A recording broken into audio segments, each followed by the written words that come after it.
I'm Nibin. So I'm representing BN Tools and Components.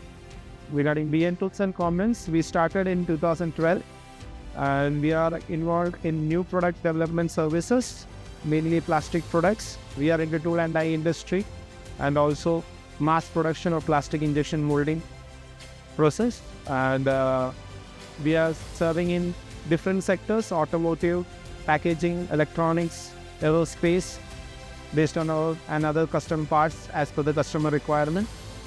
And since the initial stage, majorly focusing into the precision machining and tool and die industry, we have focused on investing for advanced machinery in vertical machining, CNC vertical machining centers.